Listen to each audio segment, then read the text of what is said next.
Lenny meets an older woman at the bar. After the third drink, the woman says, "You know, I'm 58.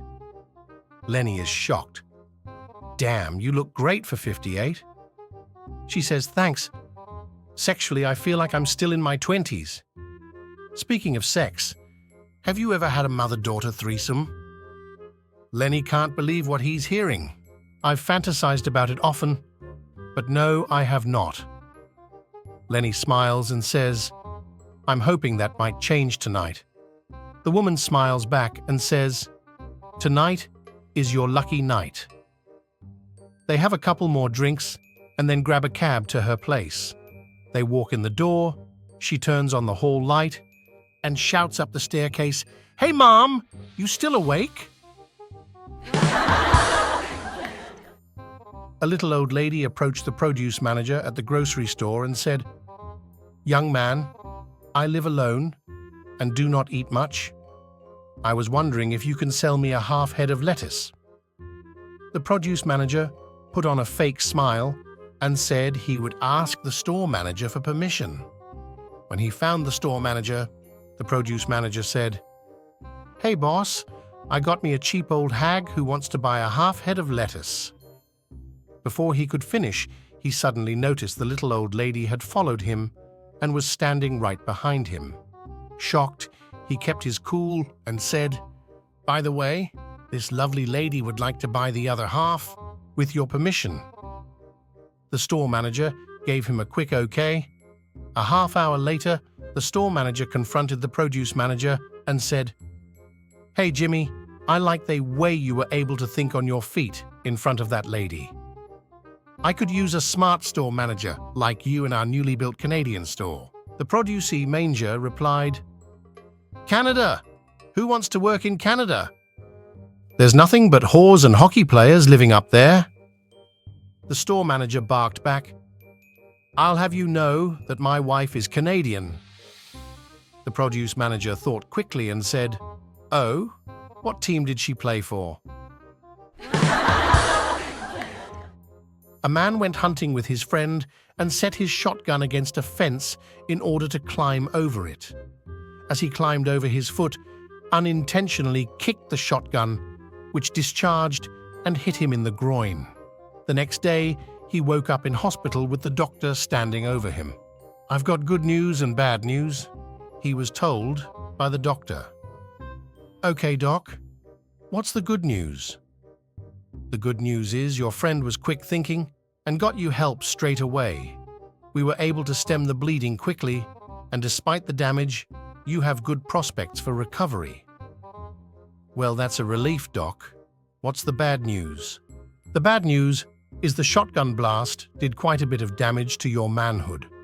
Since our focus was on stopping the bleeding and saving your life, we weren't able to fully repair the full scope of damage to your thing.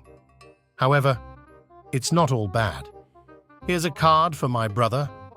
He's got an office across town." The man took the card and asked, "Oh, so your brother's a plastic surgeon?" No. He teaches flute playing.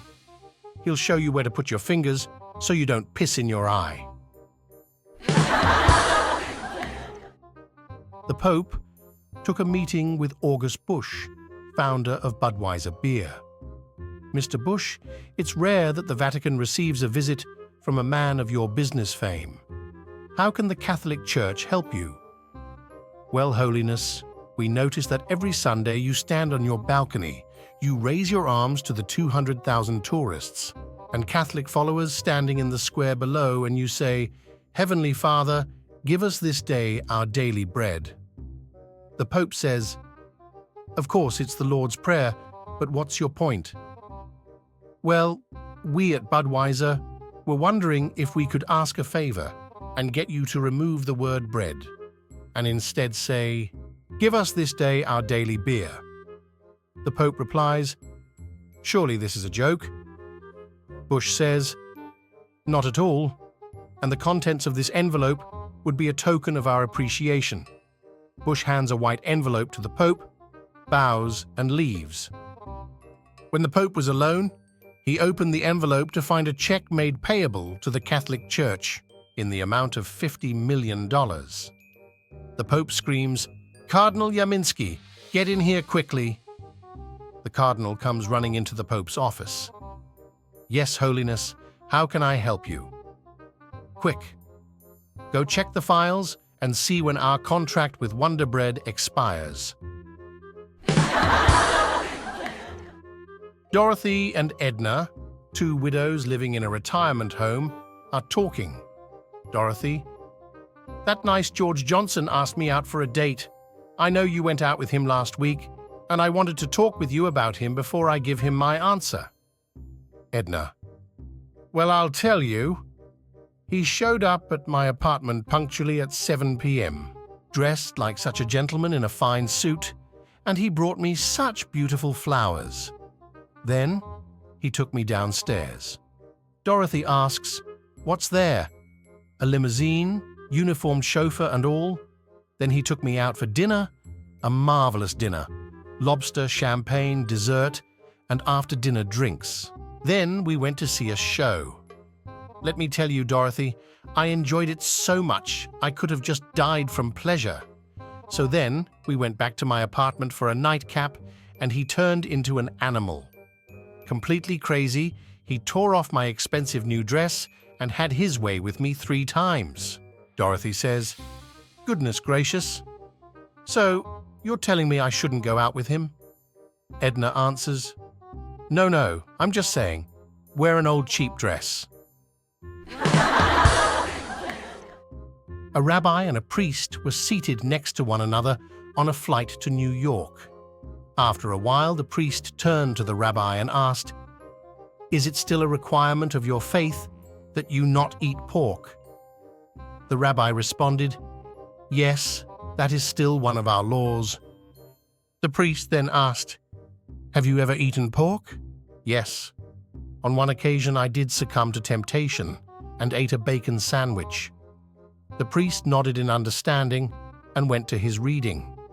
A while later the rabbi spoke up and asked, "Father, is it still a requirement of your church that you remain celibate?" The priest replied, "Yes, that is still very much a part of our faith." The rabbi then asked him, "Father, have you ever fallen to the temptations of the flesh?" The priest replied, "Yes, Rabbi. On one occasion, I was weak and broke the pledge of my faith." The rabbi nodded understandingly and remained silent for several minutes. Finally, the rabbi quietly said, "Beats the shit out of a bacon sandwich, doesn't it?"